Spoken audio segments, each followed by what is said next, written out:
This episode is brought to you by Freight Farms.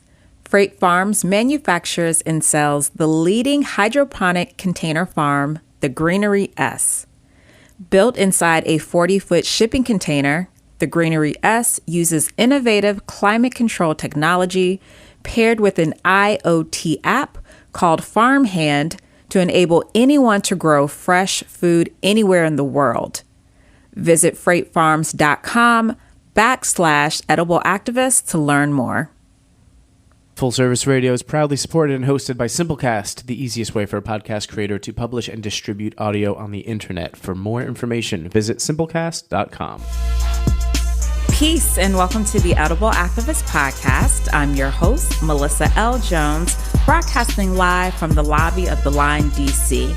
On this show, you hear from the voices of dynamic Black people and people of color in the agriculture, food justice, and healing space as they share empowering food narratives and perspectives that stem from the land, all while exemplifying the spirit of activism in their own edible way.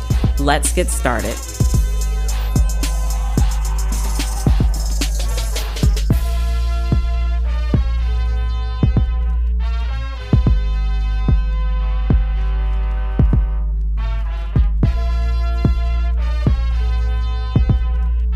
Peace and welcome to the Edible Activist Podcast. I am your host, Melissa L. Jones, broadcasting on Full Service Radio.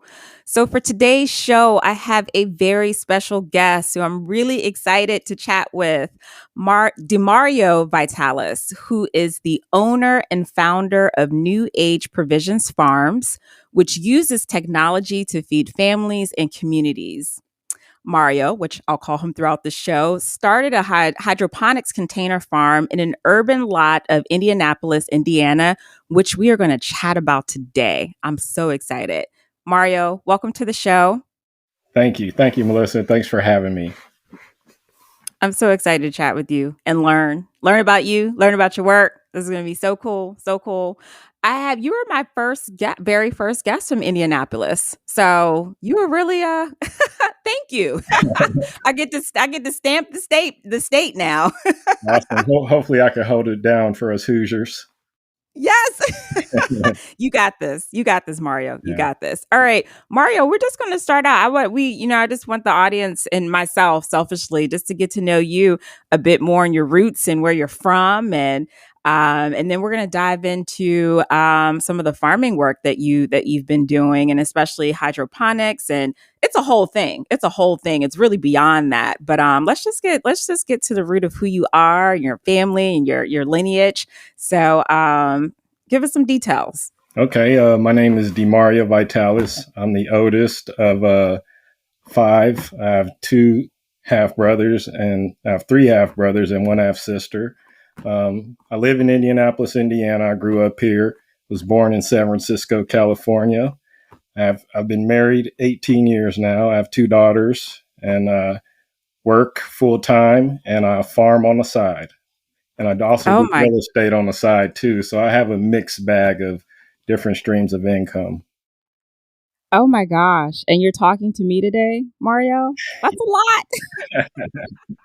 Like I said, I'll always make time for Melissa and just, wanting to get the word out and make sure everyone has an opportunity to hear about the story and how hydroponics became a part of my life.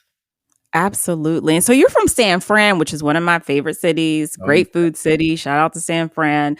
So did you were you doing any type of agricultural work prior to, and again, we're going to jump into the crux of New Age Provisions, but were you doing any farming work at all in San Fran or when you moved prior to starting the hydroponics? Absolutely not. I have no experience in farming. I don't want anyone to think I'm an expert here. Just let me preface the whole conversation with that. I'm not an expert in farming. I don't have any agriculture experience. I just started farming. I got my first container in August of 2020. So I've been a farmer for almost a year now. I got my second container in February I got it in January, and we got it up and going in February. So I just became a farmer just almost a year now, 11 months. So I have no experience. I'm more of a business person. So My background, I have 3 college degrees, 2 of them from Purdue University and 1 from Wayne State University as an MBA.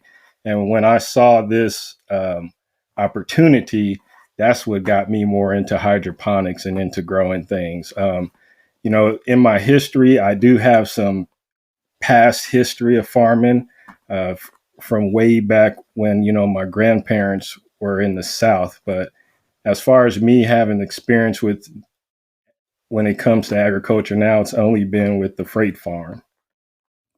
This is what's going to make this conversation even more interesting. And you know what? It's there. It's all good. No expert. I completely. It's all good. I wouldn't tell by looking at your page, but it's we'll leave it to that. But that's what's going to make this conversation even more interesting. Where in the South though? Were your great grandparents? Where in the South? So 3 of my grandparents came from Mississippi, and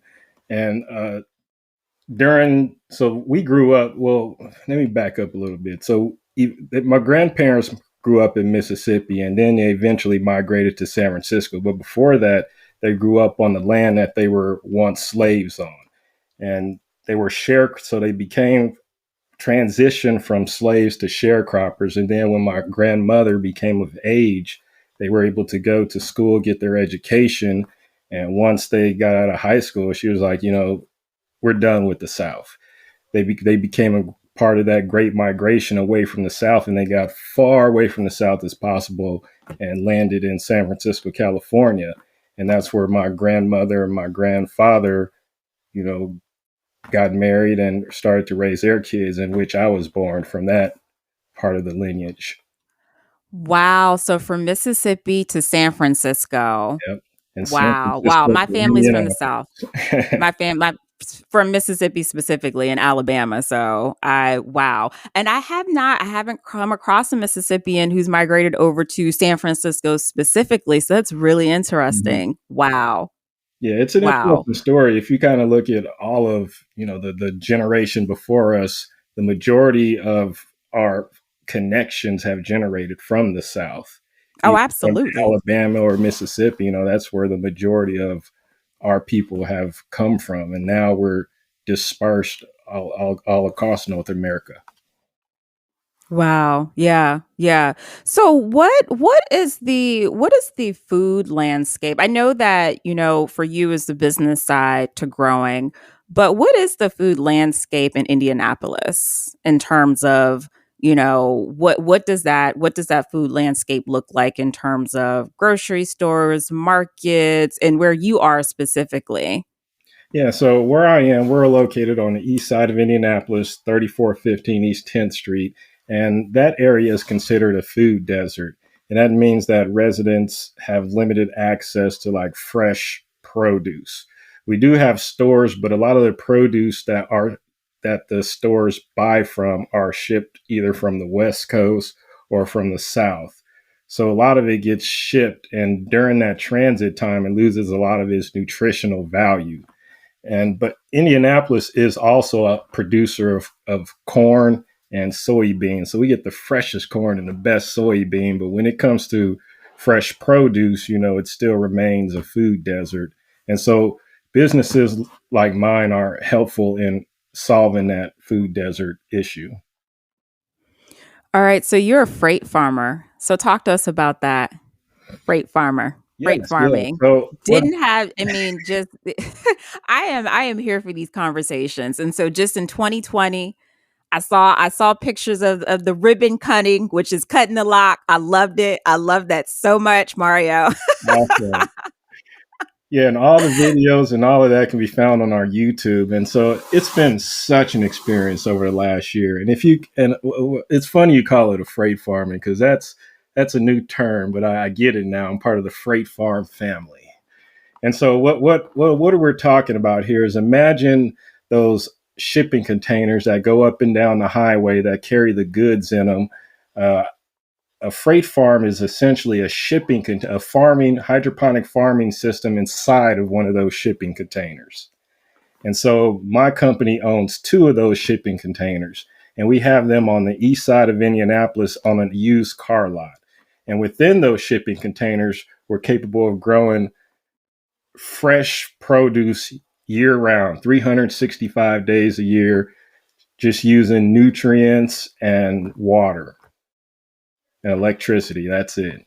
No soil, no contaminants from pesticides, no contaminants from herbicides, just pure veggies. Did you have a connection where the farming where the container is placed? You said a used car lot? Yes, I did have a connection where the container is placed. And it was a friend of mine, a good close friend of mine who I went to high school with. It was kind of passed through his family. So he retained the ownership of it. And then he and I made a deal. And, now the business owns it. Wow. Oh my gosh. So Oh that's my also gosh. a connection or a key too, as you go through life, you may be sure to maintain key connections because you never know when you'll need them. You are absolutely right about that, Mario. You never know. Right. You never know. So, I mean, but what made you what was that key, that prime catalyst to say this is what I'm going to do for someone who this is recent 2020. Mm-hmm. What was that main that driving factor?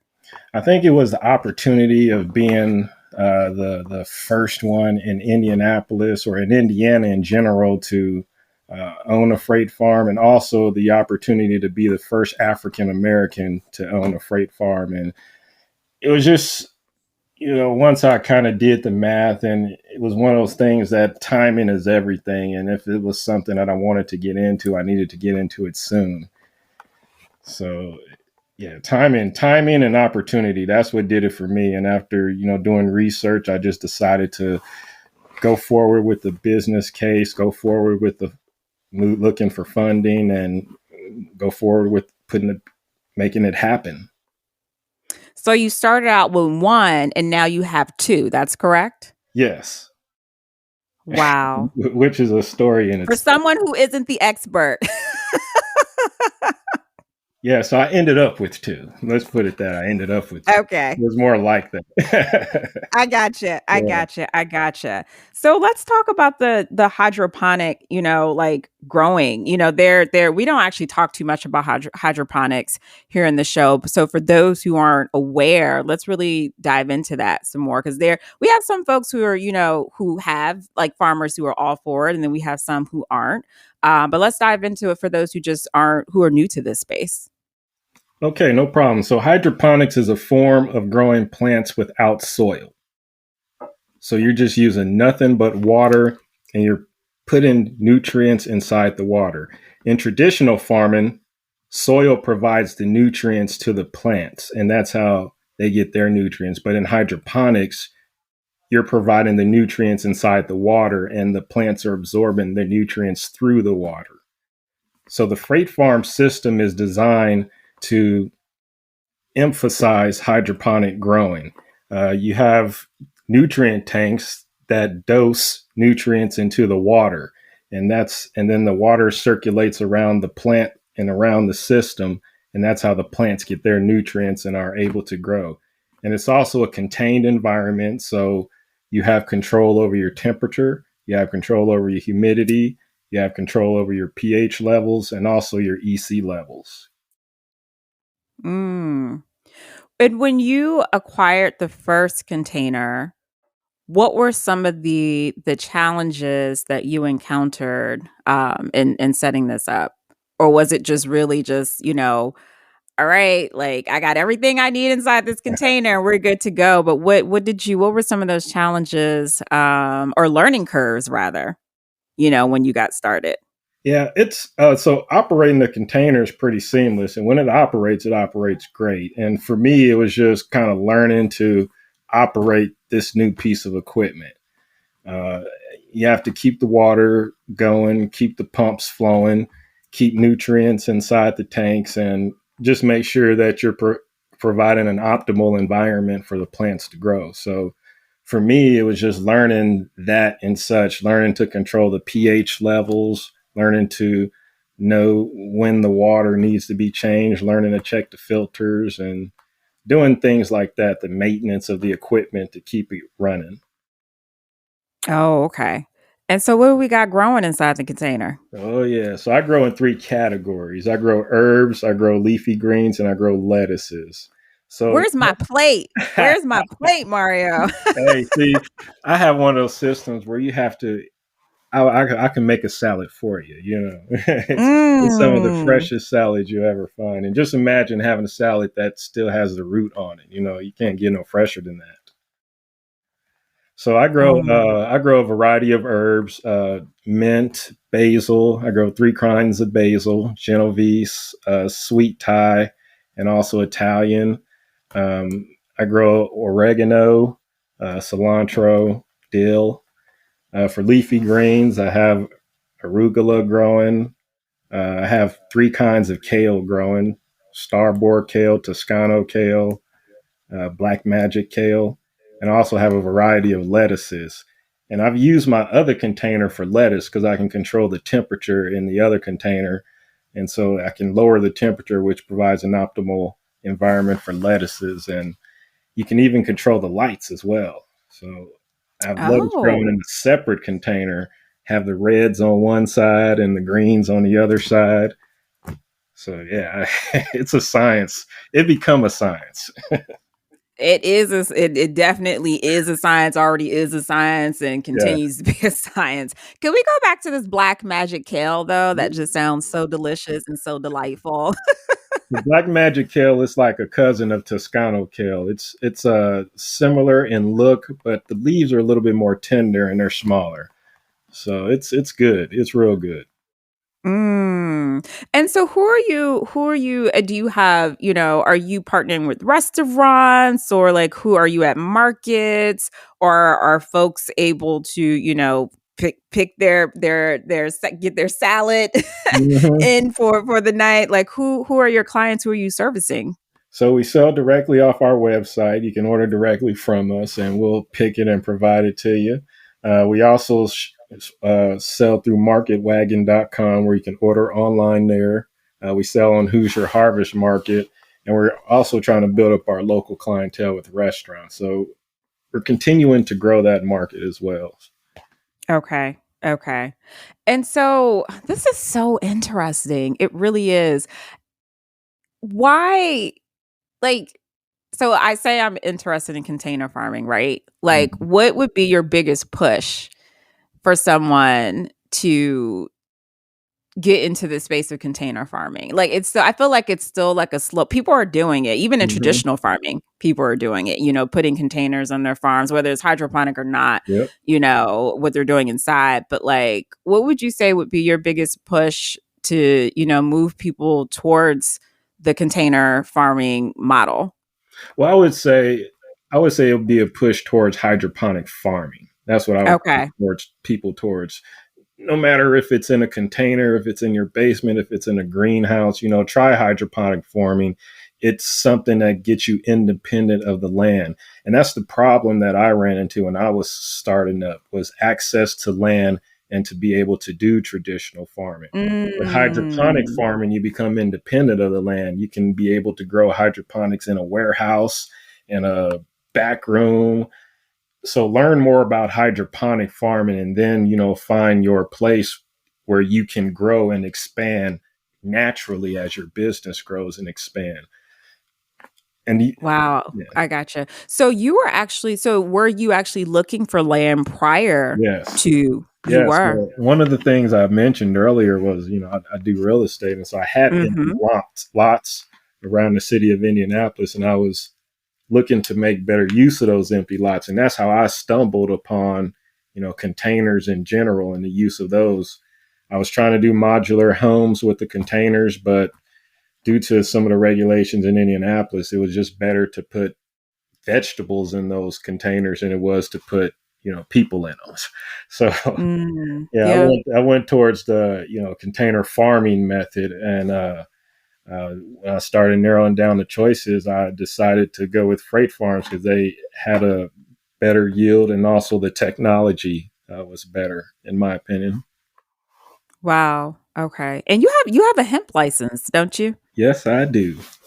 How has So, that been? It's still, I feel like that's still a gray area, yeah, Mario. Is it yeah. still a gray area? It's very gray. It's very gray. Yeah. And the It's like it's reason is very because gray. it is. And so I am licensed to grow hemp in the state of Indiana. And those who don't know is hemp means that it's the same plant as what they would call marijuana. It's just Hmm. the THC level is different. So in order to be hemp, you have to have a zero point 0.3 THC or less within the plant. If you have anything above that, it's considered marijuana. And so I have license to grow, and we have experimented with growing a full row of hemp. So yeah, and I think for our part, that's where eventually our business model will favor more towards, because it provides an optimal environment for the plant to grow, you know, at its best. You end up Does with a it? good flower Okay. in the end. Wow. Was it a tedious? I mean, I've heard of, bits and pieces of trying to acquire these licenses. Was it a bit tedious to do? No, no, not in Indiana. I mean, you have to Okay. go through the application process, do the background check. You have to, there's certain rules and regulations you need to follow. So you make sure you do your due diligence and before applying. But I think, it's just an application process in most states. I wouldn't get discouraged from doing it, or at least finding out what you need to do to be qualified. Mm-hmm. Oh, okay. Well, there it is. I want some of this black magic kale though. I got some for you. Where you at? I'll ship it to you. Oh, I'm in the Marylands. I'm in Maryland in the DC area. You have to touch the phone. I have a But sister I'll in come Washington. visit. Yeah, I have a sister in Washington, D.C. Oh, sweet. Okay, I gotta come visit. I gotta come visit. Hmm. All right. Well, this has been great, y'all. We're gonna take a really quick break, and we'll be right back.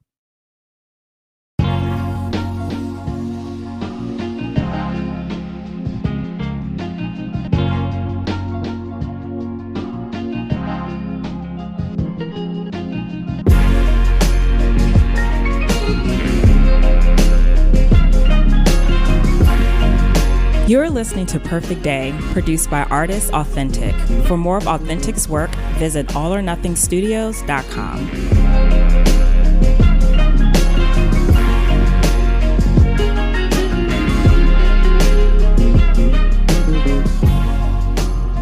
All right, peace and welcome back, y'all. Melissa Jones here with the Edible Activist Podcast. I have been chatting with an amazing guest, DeMario Vitalis, who I call Mario throughout the show, who is the founder of New Age Provisions Farms based in Indianapolis, Indiana. And he does container farming, specifically hydroponics. So we've just been learning a little bit more about that, and just learned also about some black magic kale that I also need to try. And Mario's going to hook me up when I come, right, Mario? Right? Yes, yes, you already know. You got me. Well, I beyond the actually, and still speaking on the business side of container farming, hydroponics, freight farming. Shout out to freight farmers. Got to do that shout out. Aside from the growing of the herbs, I know you're growing through categories. You also utilize this space for experiences, from what I saw. Is that correct? Yes, yes, I do. So Wow. you can find us on Airbnb Experiences. So if you're in Indianapolis, you can book us on Airbnb Experience, and I will give you a personal tour of the farm. Let you see how we Ooh. operate, let you look at the plants and get a close eye view on exactly what hydroponic farming is all about. I got a little jealous, Mario, because I just like the faces were lit up inside that container. And like I even saw some folks like chowing down on like some lettuce and some herbs and stuff. And I was just like, oh, okay. Mm-hmm. Yeah, yeah. But I think it's so amazing that, you are a lot, have this experience on Airbnb. And so it just really is like, it's that learning experience, it's that educating, it's that tasting of what's being grown Mm-hmm. inside the container. how has the feedback been? How are the reactions been from those experiences, from the guests rather, in visiting the Oh, container? oh, I mean, I've got a 5-star rating, and that's Ooh. over 20 people have been rating me on the experiences. So people love it, and I try to provide them more information than their brains are willing to absorb, sort of say. So you're going to get a lot of information about hydroponic farming. You're going to get a lot of information about my background, and you're going to get exposure. And that's one thing I want to promote is just exposure to container farming, and to know that if you were once like me, limited on access to land and limited on the knowledge to traditional farm, there are options for you to get involved in the farming if that is your goal. Yeah.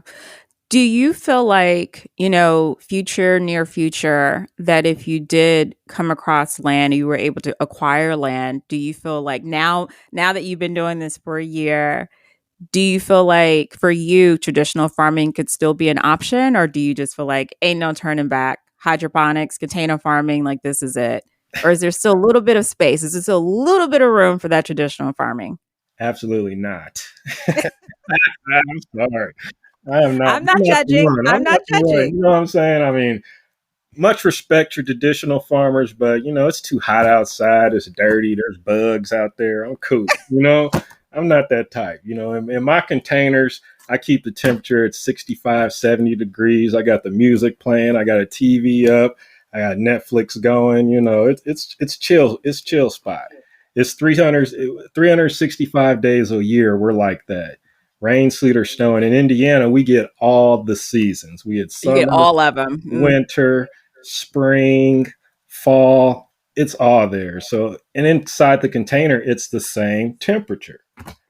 We got Wow. Bluetooth music going, so you can hit your favorite tunes while you're there. It's nice. Work during the night, during the morning, and those limitations. You don't have that with traditional farming. So, yeah. Yeah. Do you feel like there are ways in which container farming uh, can support, efforts in advancing food security more than traditional farming? Just giving like two different models, obviously, one very Mhm. traditional and the other one, more advanced in technology. Because there's a whole there's been many conversations about that too, Yep. like the tech farming side and like what that can do to really feed our communities, to really solve food insecurity issues than traditional farming. And we all know what traditional farming can do, Mhm. what it's been doing, what our ancestors have been doing. So no discredit at all. I am the great, granddaughter of a sharecropper, Mississippi. But do you think about, like, or do you just feel the same? Do you feel that way, and that farming and tech really is the way to go for the future of farming? And So, your personal opinion. in my personal opinion, I think container farming is the future. Just given the effects of global warming, given the scarcity of land and the limited knowledge of traditional farming and the ways to do it. I think container farming or hydroponic farming in general, is going to be something that is going to go into the future. I wouldn't even say container farming. I would just say hydroponic farming, because you can do hydroponic farming in any type of model, even within a container. Um, I do also believe that there's going to come a time where the food system will be shooken up, and then that will push more people towards thinking local and hyper local, and being more concerned about where they get their food from. I mean, we saw evidence of that with COVID-19 and how that affected the food chain and the food supply. So I think eventually the thinking is going to shift more towards hydroponic farming and being able to grow your own vegetables and your own fruits, or finding opportunities to get those within your local community. Yeah, I mean, it's already been shaken. Yeah, And yeah, clear evidence of that. did you, what, and actually speaking of because this was in 2020. So what month during 2020 did this all happen for you? Oh, right in the middle of the COVID month. Of course. Nah, so I received my container in August 2020. That's when we got Okay. it up and going. So yeah, it was right in the middle of COVID. Man, Restaurants were shut down, and I was forced to adapt that kind of model where I went directly from farm to consumer. So it happened. Yeah. Yeah. So we have so many conversations on this show about land, access to land, what's being done on the land, who's acquiring the land. And while I am a firm believer in anyone who is trying to acquire land to farm or to create space for their family, community, sustenance. I am firm on that. I totally but I mean, even for myself, my dream is to own a piece of land, specifically where my great grandparents farmed, because it's really a personal thing to me. But I just, and again, everything is all divine, and your search for land, and it turned you this way, which I think is incredible. And I've just been over here like just so amazed. Like I got to see this whole hydroponics thing, because I don't know that I've ever been up. Maybe I have. Actually, I have once or twice, but I would love to dive in and just learn more. But land is just such a big issue. But there's still folks out there. There are still communities out there, collectives who are coming together to purchase land. And I just think it's a beautiful thing. But I also wholeheartedly also just support, individuals and us who are finding other ways to grow, whether it's container, hydroponics, so I really appreciate this conversation, because I learned so much today, Mario, and I'm still thinking about this black magic kale that I got to get my hands on because it sounds so delightful. But what's next? You got 2 containers. Are we going for a third? So right now we're trying to increase the capacity of the 2 and stabilize our business. But I think, what's next for us is just going to depend on some of the laws that are passed. Like you said, eventually we're going to get more into the space where you can grow hemp and marijuana. So that's probably what's going to be next for New Age Provisions Farms. Wow. You got your family involved in all this? Waiting back and saying, okay, when they're going to pass it. So yeah. Do you got is your family like hands on deck? Do they help you out at all? Yeah. My family does participate every now and then, especially my mother. She's a big help in the farm. Aw. Oh, I love that. I love that so much. Well, where can folks find you if they want to connect? They want to learn more about hydroponic farming. They want to see behind the scenes. This might have probably piqued some interest in some of our listeners. Where can they find you online? Awesome. So we do have a website, www.newageprovisions.com. We're on Facebook. We're on Instagram. We're on YouTube. New Age Provisions is the tag, or NAP Farms. So we're out there. We're trying to get a social media, and we want to get as much attention towards hydroponic farming as possible. And if you're in the Indianapolis area, feel free to hit us up and come and book a farm tour. We're definitely interested in showing you about the farm and about this new age farming and what's going on inside the container. So check us out online and also in person. All right. Well, I'm gonna come visit. I want my Airbnb experience, and I'm gonna have my plate and my fork. I'll be ready. Awesome. We'll be ready to host you. Beautiful. Well, Mario, I can't let you off the hook so easy, because I got a few rapid fire questions for you. Are you ready? Yes. All right. Here we go. What is your favorite veggie or fruit? Potatoes. All right, for the potatoes. I love a good potato. Like I eat potatoes all the time, French fries, and they're all good. Like you never give me a good crispy, crunchy, fried, dyed, laid to the side potato, not the healthiest way. Don't judge me. You always gotta have fries, get a hamburger, got fries, got tater tots, Yes. It's a personal thing, And if you think about it, even in the early centuries when there was a hunger famine, people, they made people eat potatoes. Potatoes. Yeah. Filling. All right. Flavor profile: sweet, spicy, sour, salty, savory, or bitter? Savory for me. I like spice and sweet kind of mixed together. So I like a nice savory type of meal with all the profiles in it. Okay. Yeah. I can dig that. The last artist, song, or podcast that you listened to? And I mean recently. Like, what were you jamming out? If you were in the container today, what were you jamming out to? Oh, There's no judgment. You can say whatever. It's got to be that Rick Ross. Every day I'm hustling. When I tell you that will never get old. Yeah, that just stays in my head. It will never get old. And I love Rick Ross. Like, I just love him. All right. Who are you rooting for these days? You're going to be anybody. Who are you rooting for? I guess it depends on the situation and what we're talking about. But, I'm rooting for Black people, all Black people. I want to see Black people be successful, whether it's in politics and business, the sports. I'm rooting for all the success of our people. I'm not mad at that. Rooting for our Black folks at all. And, actually, this really isn't another rapid fire question. This is just me being like thinking about food and going back to potatoes. What is like some signature dishes like in Indiana? Like what is that a thing? I've never been, so y'all don't shoot me down for asking this question. I don't know.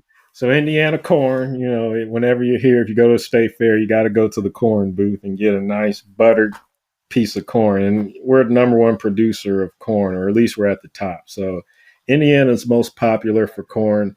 And then they have the tenderloins here. If you're in Indiana, you can go have a tenderloin. Most times they're 3 times as big as the bun. Or down in your upscale, you can try out those shrimp cocktail at St. Elmo's with the spicy horseradish sauce. They blow that up pretty good too. Oh gosh. I had to ask. And I love this twang that I hear too, Mario. I'm sorry, I got to put it out there. I love it. Thank you. It's graced my show. I got Indiana on here, okay, and bits of San Fran and Mississippi. Can't count them out. You're saying I got an accent or a twang? I was saying that without trying to say it directly. It's the Midwest twang. I got it. Yes. Well, Mario, thank you so much for being on the show. It's official. You're an Edible Activist alum now. Appreciate chatting with you and learning so much today. And I can't wait to see what you all do next. So thank you. Awesome. Thanks for having me on the show, Melissa. And anytime you want to talk again, just let me know. And audience, please reach out to us on Facebook, Instagram, or YouTube. Follow us online and on social media. Awesome. All right. Peace, y'all. Thanks for tuning in. You can catch today's episode on fullserviceradio.org, as well as iTunes and Spotify. Be sure to follow Food Talks in Color, that's just the letter N, on Instagram, Facebook, and Twitter for all updates. Are you an edible activist? Sure you are. Come join me on the show. Just shoot me a DM on the gram or connect with me at foodtalksincolor.com. And if you're interested in sponsoring this podcast, let's connect. Peace and blessings. And remember, in the words of Baba Tariq Adunu, there is no culture without agriculture.